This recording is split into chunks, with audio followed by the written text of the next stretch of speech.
말씀을 나누기 전에 먼저 동영상을 함께 같이 보도록 하겠습니다.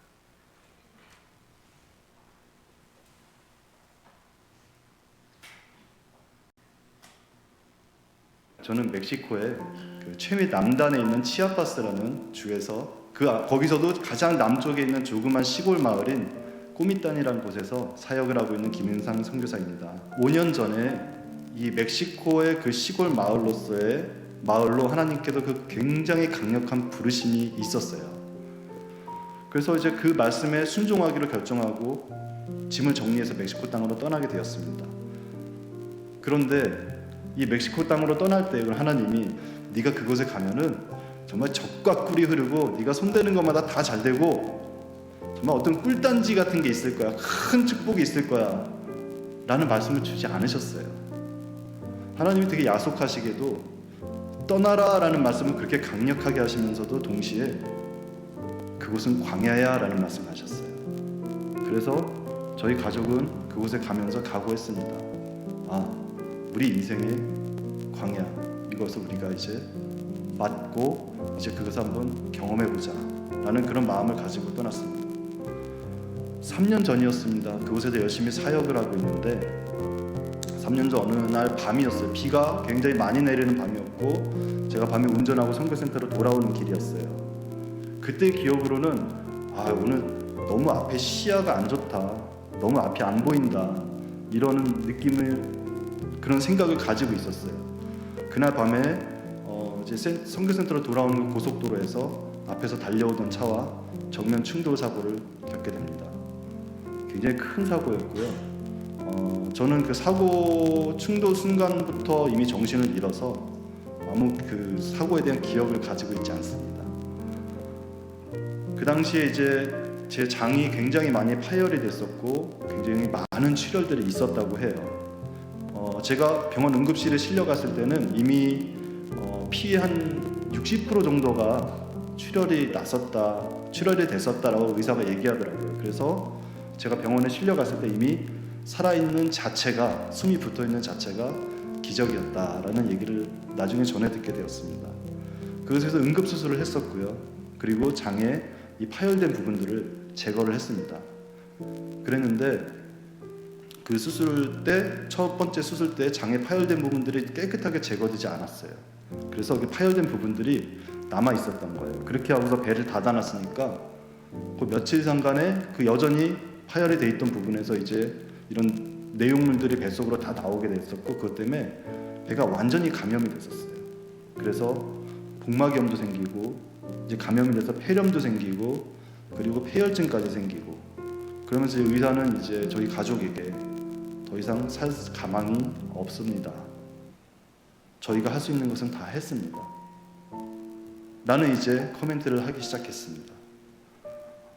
저희 가족들은 굉장히 그 어려운 시간들을 보냈었고 저는 그 수술들이 그는 굉장히 긴박하고 어려운 이런 상황들이 지났지만 저는 그때 의식이 없었어요.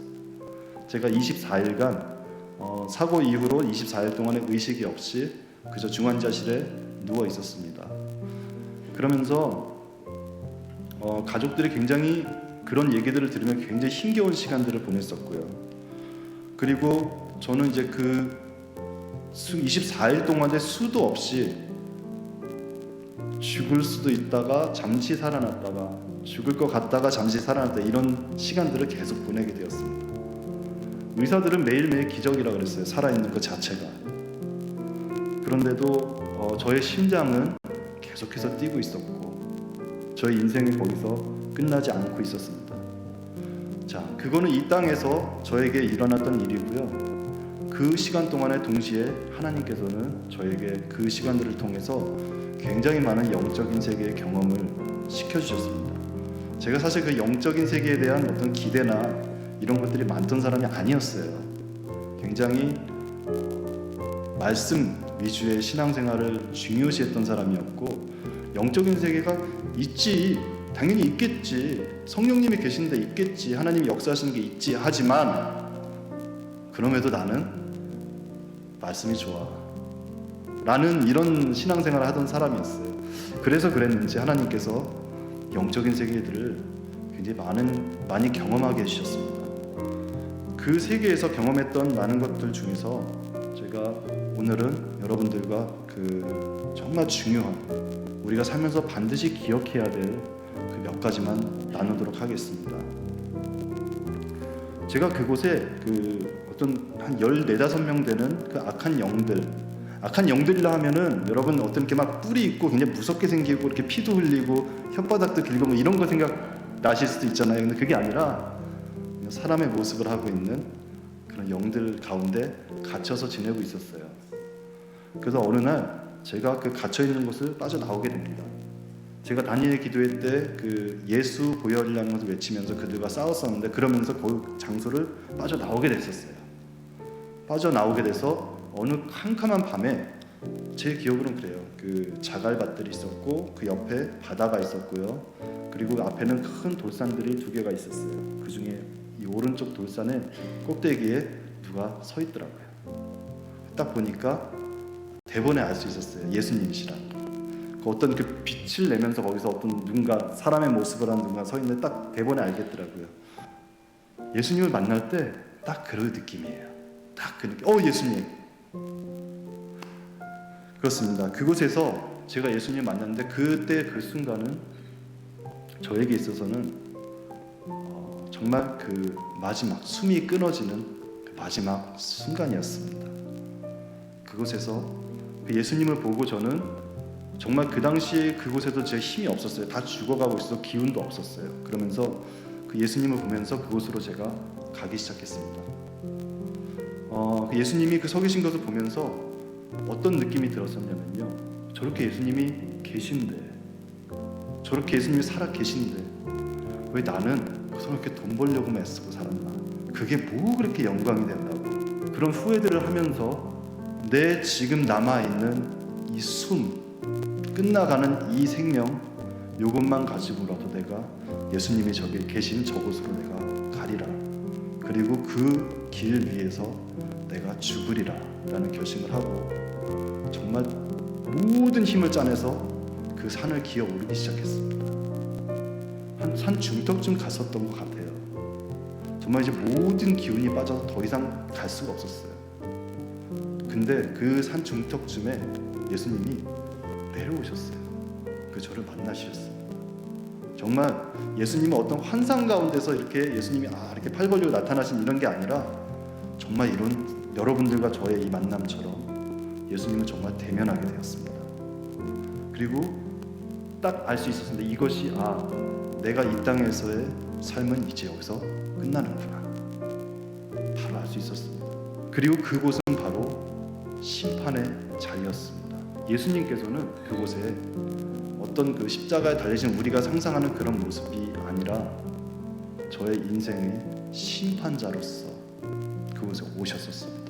이 심판의 자리에 섰을 때 어떤 일이 일어나는지 설명을 드릴게요. 이것을 설명을 드리는 이유는 이곳에 계신 여러분들께서도 머지않은 시간 내에 반드시 직면하시게 될 현실이 될 것이기 때문입니다. 제가 예수님을 만나고 제가 가운데 누워있고 그 다음에 또 하나는 사탄이 그 자리에 왔어요. 그 사탄은 누구였냐면 그 한 14~15명의 그 악한 영들을 좌지우지하고 일을 시키던 그 사탄의 리더 중에 하나였어요. 이 사람이 올라왔어요.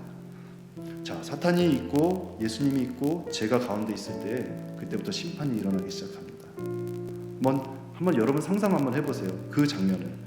그때 그 예수님과 저와 사탄이 같이 보고 있는 그 상황에 저의 인생이 쫙 펼쳐지기 시작했습니다. 어려서부터 최근까지. 여러분의 인생이 다른 누군가 앞에서 쫙 펼쳐진다는 느낌이 어떨 것 같으세요? 자랑스러울 것 같으세요? 정말 내 인생 나는 진짜 너무너무 잘 살았다라는 느낌이 들 것 같으세요? 여러분, 제가 정말 누구한테도 들키고 싶지 않았던 것, 정말 누구에게도 보이고 싶지 않았던 것은 다 드러나요. 얼마나 창피한지 몰라요. 얼마나 수치스러운지 모릅니다. 그런데 그 일이 일어나더라고요. 그것이 쫙 펼쳐지는데 그것을 저 혼자만 봤으면 좋겠는데 그 예수님도 보시고요, 사탄도 같이 봅니다. 사탄이 그거 보면서 뭐라 그럴까요? 예수님한테, 예수님, 제 살아온 것 좀 보십시오. 제 살아온 것 좀 보십시오. 저거 보십시오. 저 교회 다닌다고 하면서 저렇게 사는 것 좀 보십시오. 저게 예수 믿는다고 하는 사람입니까? 저의 인생을 가지고 정죄하기 시작하고요. 그 예수님께 참소하기 시작합니다. 왜 그랬을까요? 그곳에 사탄이 거기 왜 있었을까요? 그곳에서 예수님께서 저를 붙드시지 않으시면요, 어떤 일이 벌어질까요? 바로 심판이 끝나면 사탄이 저를 저기서 데리고 갔을 겁니다. 그런데 사탄의 그런 계속 지속되는 그런 수많은 참소 가운데서도 예수님께 똑같이 보셨어요. 그 창피한 장면들을. 그래서 예수님께서 한마디도 저한테 정죄하지 않으셨어요. 로마서 8장 1절에 이렇게 말씀하십니다.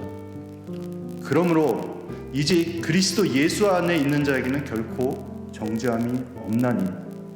왜 예수님께서는 저희 그 수많은 죄를 보시면서도 한마디도 하지 않으셨을까요? 그것은 제가 예수 그리스도를 믿는 그 믿음으로 인해서 그 모든 죄들은 그대로 기록되어 있었습니다. 하지만 그 기록된 죄들에 대해서 죄 사함을 받았기 때문에 그랬었습니다. 그렇기 때문에 사단이 수많이 참소를 할지라도 저는 그 죄들에 대해서 죄 사함을 받았기 때문에 예수님께서는 더 이상 심판자로서 저를 정죄하지 않으셨어요.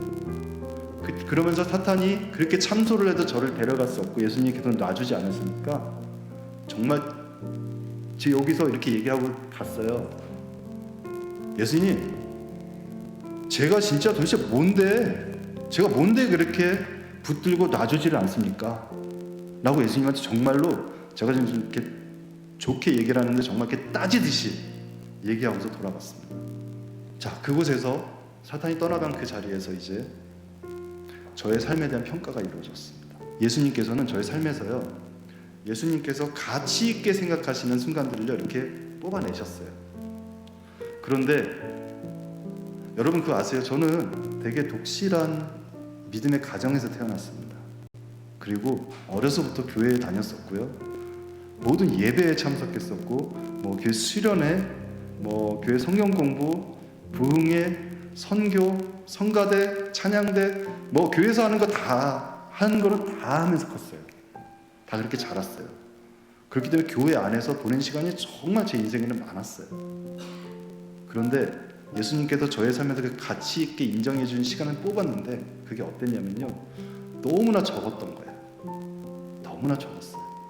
그럼 제가 예수님 좀 너무하신 거 아닙니까? 제가 교회에서 보낸 시간이 얼만데, 예수님 제가 예배 자리에 앉아 있었던 시간이 얼만데, 예수님 제가 선교하면서 돌아다니는 시간이 얼만데 요거밖에 인정 안 해주십니까? 라고 제가 예수님한테 따질 수 있었을까요? 아니요, 그럴 수가 없었습니다. 왜 그러냐면은 그곳에서 저의 삶이 펼쳐졌을 때요, 그 모든 순간들에 저도 모르고 있던 제 마음속 깊은 곳에 있던 제 마음속의 동기들이 다 드러났습니다. 예배 자리에 많이 있었어요. 예배 자리에 많이 앉아 있었어요. 찬양하는 자리에 많이 있었어요. 기도하는 자리에 있었어요. 하지만 제가 예수님 앞에서 드러났던 저의 마음속 동기, 그것을 보여주시는데 그것은 무엇이었냐면요, 와, 저 친구 참 신앙이 좋아, 저 친구 참 믿음이 좋은 학생이야 라고 사람들한테 인정받고 싶어서 제가 그 자리에 앉아 있었더라고요. 제가 그렇게 사람들의 인정을 구하면서 있었던 그 모든 제 인생의 시간들은 하나도 인정받지 못했습니다. 여러분은 어떠신가요? 그렇게 해서 예수님께서는 저의 그 가치 있는 시간들을 뽑아내셨습니다. 근데 이 적게 뽑아내주신 그 시간들 중에 어떤 시간들이 포함되어 있었을까요? 어떤 시간들이? 예수님은 과연 어떤 시간들을 저의 인생에서 정말 가치 있었다라고 이렇게 평가해 주셨을까요?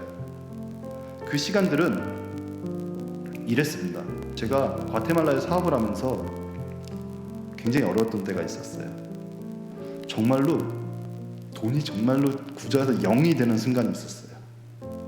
살려만 주십시오. 하나님, 우리 가족 살려만 주세요.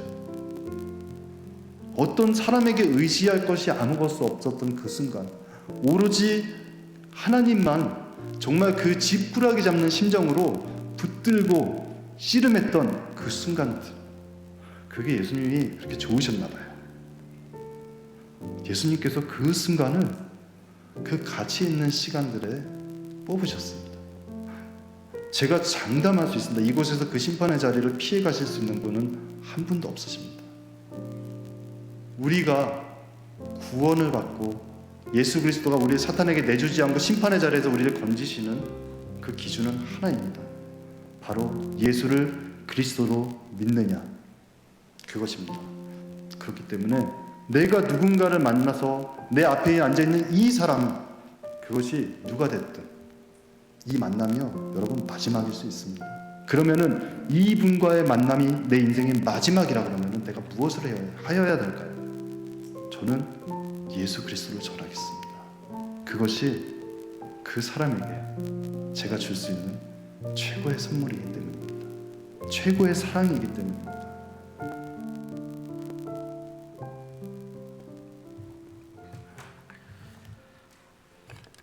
예수님께서 우리에게 저는 멕시코의 구하라, 최 남단에 있는 찾으라, 치아파스라는 주에서 두드리라. 거기서도 가장 남쪽에 있는 조그만 시골 마을인 꼬미단이라. 예수님께서 구하라, 찾으라, 두드리라 말씀하셨습니다. 구하라고 하실 때 뭘 구하라고 하셨을까요? 요한복음 3장 16절에 보면 하나님이 세상을 이처럼 사랑하사 독생자를 주셨으니 이는 그를 믿는 자마다, 현재형입니다. 그를 믿는 자마다 멸망하지 않고 영생을 얻게 하려 하심이니라. 이 영생을 얻는다는 말은 이것도 현재형입니다. 무슨 한 번 얻고 그게 끝까지 가고 이런 것을 말하는 게 아니라 영생은요, 계속 얻는 것입니다. 우리는 영생을 한 번 얻으면 그다음에 죽은 다음에 영생을 누리고 이렇게 생각하는데, 영생은 계속해서 얻는 것이고 계속해서 누리는 것입니다. 그럼 영생이 무엇일까요? 영생은 오늘 본문에서 보면 유일하신 참 하나님과 그가 보내신 자 예수 그리스도를 아는 것이니이다 그랬어요. 예수님 말씀이에요. 예수님을 아는 것이 영생입니다. 믿음은 영생을 계속적으로 누리게 됩니다. 계속 믿어야 되고,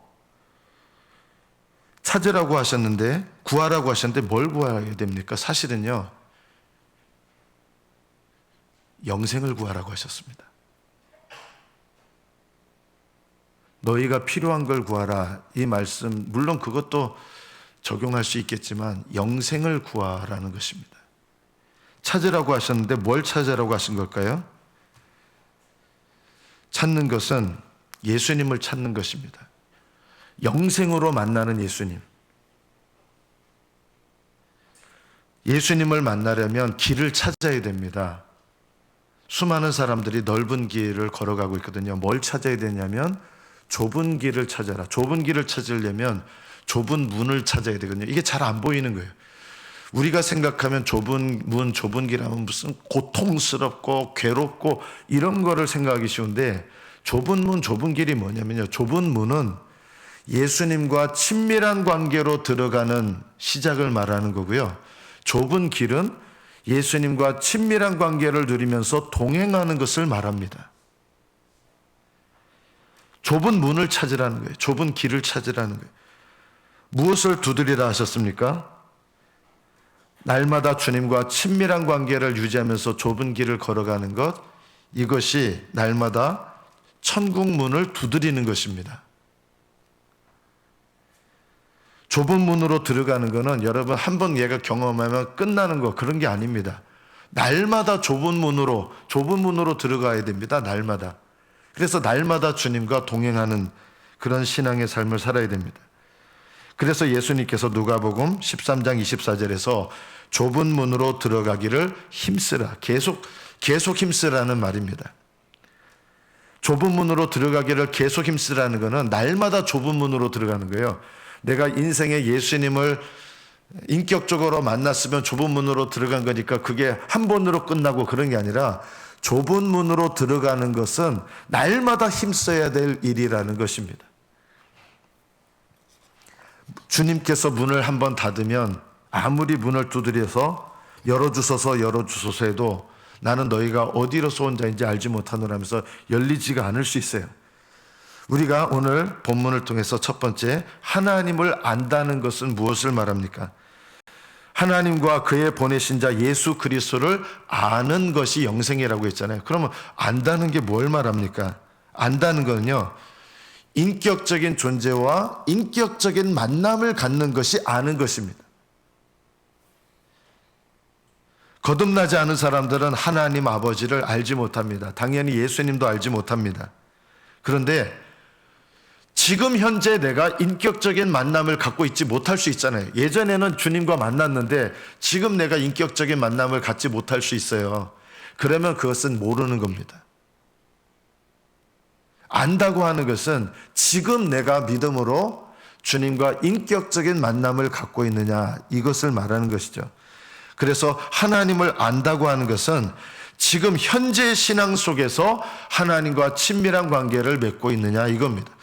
여러분이 만약에 신학 박사일지라도 또 성경 박사라고 할지라도 친밀한 인격적인 관계를 지금 내가 갖고 있지 못하다 그러면 그 사람은 하나님을 아는 것이 아닙니다. 심지어 저와 같은 목사라고 할지라도 말씀을 전하는 건 사명인데 제가 목사라 할지라도 하나님과 친밀한 관계를 지금 맺고 있지 못하다 그러면 저는 현재로서는 하나님을 알고 있지 않은 것입니다.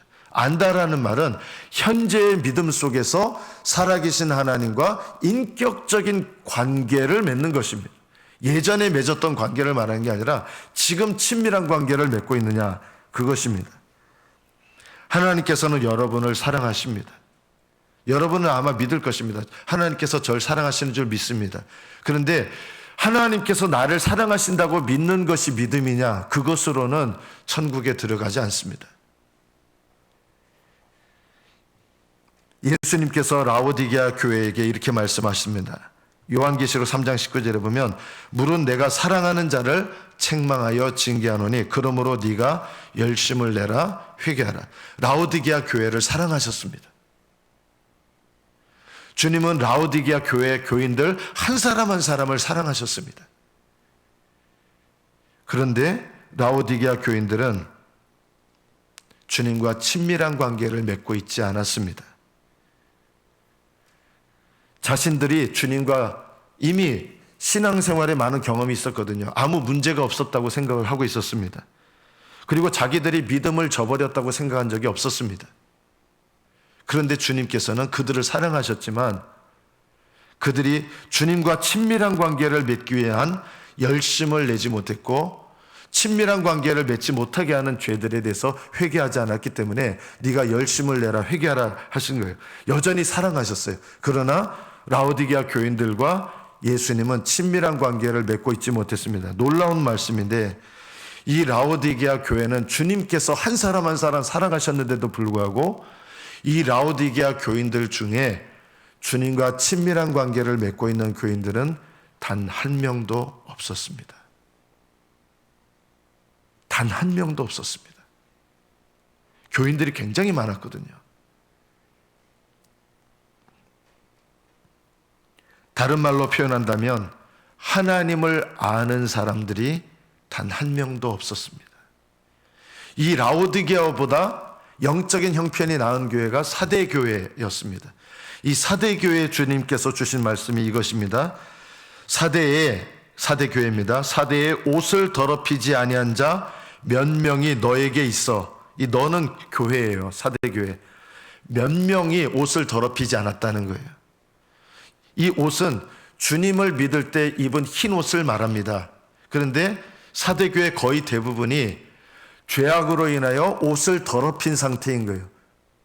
그리고 몇 명만이 더럽히지 않은 상태에서 주님과 동행한다는 거예요.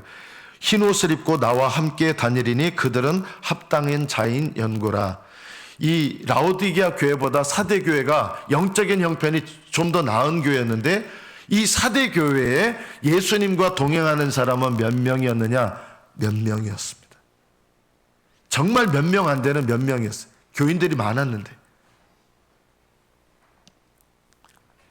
사대교인들은 이 몇 명을 제외하고는 거의 대다수가 예수님과 동행하고 있지 않았습니다.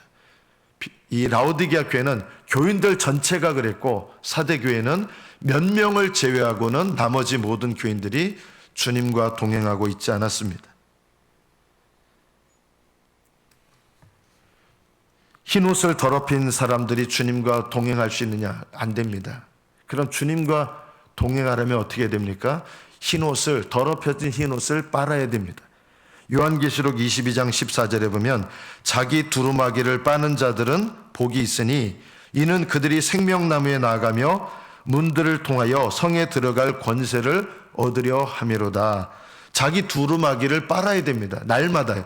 여러분이 주님과 동행하기를 원하시면 문을 열고 들어가야 되는데요. 이 좁은 문이 뭐냐면 여러분은 이미 흰 옷을 입고 있어요. 예수님을 정말로 영접하신 분이라면요. 그렇다고 이게 주님과 동행하는 게 아니거든요. 거의 대다수의 그리스도인들은 넓은 길로 걸어가고 있습니다. 흰 옷을 더럽혔는데 주님과 아는 사이가 아닌 거예요. 그 상태에 있는데 본인들은 예수님을 영접했기 때문에 동행하고 있는 줄로 착각하는 거예요. 좁은 문으로 들어가야 되는데 좁은 문은 뭐냐? 이 흰 옷을, 더럽혀진 흰 옷을 회개함으로 빠는 것을 말합니다. 흰 옷을 빠는 사람, 두루마기를 빠는 사람들은 좁은 문을 지나 좁은 길로 가서 주님과 동행하는 믿음의 삶을 살 수 있습니다. 그래서 하나님을 안다라고 하는 것과 여러분 기도 생활하는 게 이게 뗄래야 뗄 수가 없는 거예요. 저는 여러분들에게 말씀드리고 싶어요. 기도 생활을 안 하시는 분들은 주님과 동행하는 게 이미 막혀 있는 거예요. 넓은 길을 이미 걷고 있는 거예요. 그런데 날마다 기도 생활을 해도 성령 안에서 기도 생활을 할 줄 모르면 주님과 동행하지 못합니다. 바리새인과 서기관들은 날마다 기도 하루에 5번씩 했거든요. 성경도 열심히 읽었거든요. 근데 예수님이 뭐라고 하냐면 너희는 나를 알지 못한다. 나를 알지 못할 뿐만 아니라 내 아버지도 너희들은 알지 못한다. 날마다 기도하는 것 같은데 그 기도가 성령 안에서 주님과 동행하게 하는 기도가 아닌 거예요. 너희는 나를 알지 못하고 아버지도 모른다. 하나님을 알지 못하는 믿음은 무엇입니까? 여러분이 예전에 예수님을 영접했다 그러면 그것이 오늘 지금 내가 예수님과 동행하게 하는 거 아닙니다. 예수님과 동행하는 것은요, 오직 날마다 하나님 앞에 살아있는 믿음으로 옷을 빨고 이게 문을 여는 거예요. 문을 열고 들어가는 거예요. 옷을 빨고 들어가면 그래야 주님과 동행할 수 있습니다. 우리는 교리를 받아들인 거, 예수님을 믿으면 천국 간다는 교리, 그건 교리잖아요. 예수님을 믿으면 모든 죄를 용서받습니다. 그것도 교리예요. 예수님은 하나님의 아들이신다는 걸 믿습니다. 그것도 교리예요. 그런데 예수님을 믿는다는 건 뭐냐면 인격을 믿는 거거든요. 그래서 교리를 믿는 거하고 예수님에 관한 교리를 믿는 거하고 예수님을 믿는 거하고 차이가 나타나게 됩니다. 예수님을 믿는 사람들은 예수님을 따르게 됩니다. 예수님을 믿는 사람들은 예수님께 순종하게 됩니다. 예수님을 믿는 사람들은 예수님과 친밀한 교제를 나누게 돼 있습니다. 그런 친밀한 교제를 나누지 않으면서 성경의 진리를 받아들이고 교리를 받아들이고 정통교리를 받아들인다고 해서 내가 주님과 동행하게 되는 것은 아닙니다. 그래서 교리를 받아들인다고 해서 주님과 동행하는 것은 아닙니다. 요한복음 12장에 보면 관리 중에 예수님을 믿는 자가 많았습니다. 그러나 그들은 예수님을 믿는다고 고백하면 직업을 잃어요. 이스라엘이기 때문에 예수님은 이단이라고 여겨졌거든요. 그래서 예수님을 믿노라고 고백하면 직장을 잃는 거예요. 그래서 드러나게 고백할 수가 없었습니다. 그래서 성경이 뭐라고 하냐면 믿기는 믿는데 사람의 영광을 하나님의 영광보다 더 사랑하였더라. 이들은 믿음은 믿음인데 주님과 동행하는 믿음이 되지 않는 거예요. 구원받는 믿음이 아니에요. 요한복음 6장에 보면 예수님께서 기적을 일으키시는 거 보고 예수님을 따른 사람들이 많았습니다. 남자만 5,000명이고 여자 애들까지 합치면 2만 명의 사람들이 예수님께서 일으키시는 기적을 보고 예수님을 따랐습니다. 그런데 예수님께서 이렇게 말씀하십니다. 너희가 나를 찾는 것은 진정으로 구원의 주님을 찾는 게 아닌 거예요. 너희가 왜 나를 찾느냐? 표적을 본 까닭이 아니요. 이 표적을 통해서 나를 제대로 깨달아서 그런 게 아니라 떡을 먹고 배부른 까닭이다. 그리고 이들이 더 이상 예수님께서 자기들이 원하는 거, 떡을 원했거든요. 세상적인 필요. 그걸 주신다고 생각을 이제 못하게 된 거예요. 그러니까 어떤 일이 일어났습니까? 그의 제자 중에서, 예수님을 따르던 사람들 중에서 많은 사람이 떠나가고 다시 그와 함께 다니지 않았다. 이들은 기적을 보고 믿고 예수님께서 뭔가를 주시니까 믿었는데, 더 이상 예수님께서 내가 원하는 걸 주지 않는다니까 예수님과 친밀한 관계에서 떠나가 버리는 거예요. 마태복음 7장에 보면 예수님을 믿고 주여 주여 합니다. 이게 필요한 거예요. 이건 믿었다는 거예요. 그런데 능력도 받았고 직분도 받아요. 그런데 뭐가 끊어지느냐? 이 사람들이 주님과 친밀한 관계가 없는 거예요. 그래서 예수님께서 우리가 당신의 이름으로 귀신도 쫓아냈습니다. 당신의 이름으로 말씀도 전해서 수많은 사람들이 우리가 전하는 말씀 복음 듣지 않았습니까?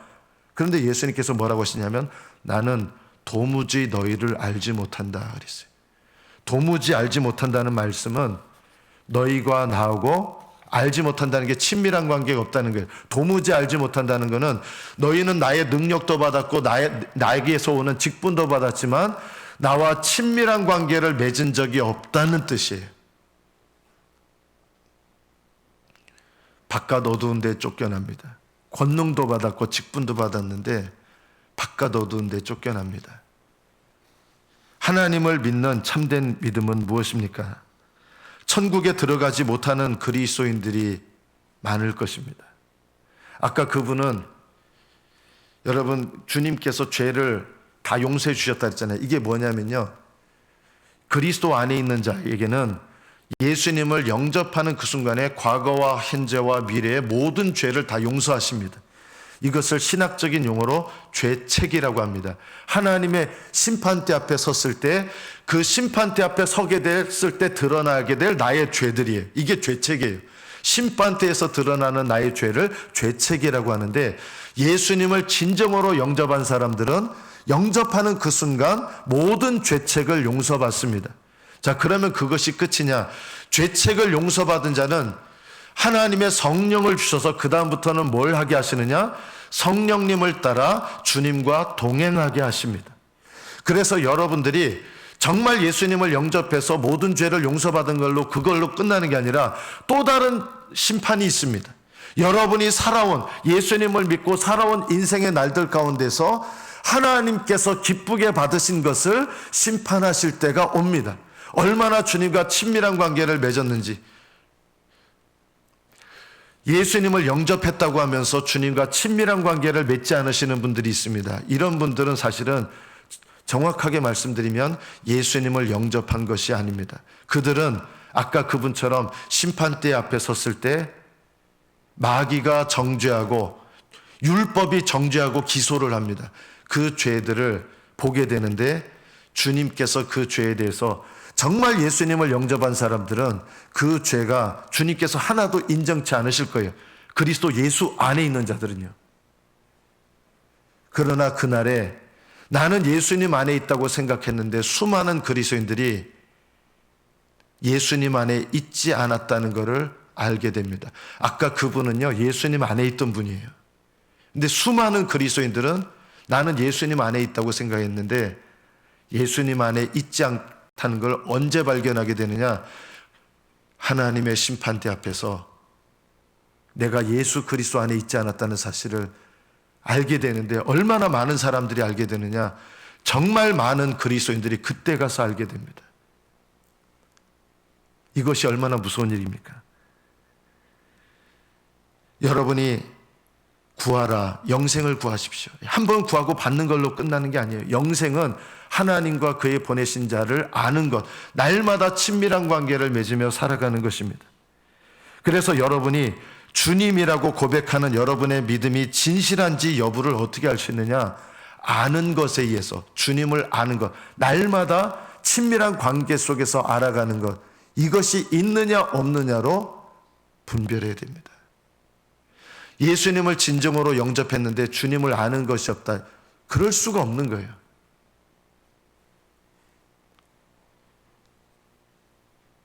하나님을 아는 것은 여러분 믿음이 장성한 다음에 아는 게 아니에요. 오늘 내가 예수님을 영접했어도 진정으로 영접한 사람은 성령을 받게 되고, 예수님 처음 영접할 때 어떻게 영접합니까? 회개하고 예수님을 영접하잖아요. 그래서 그게 좁은 문을 여는 거예요. 회개는요, 날마다 좁은 문을 여는 겁니다.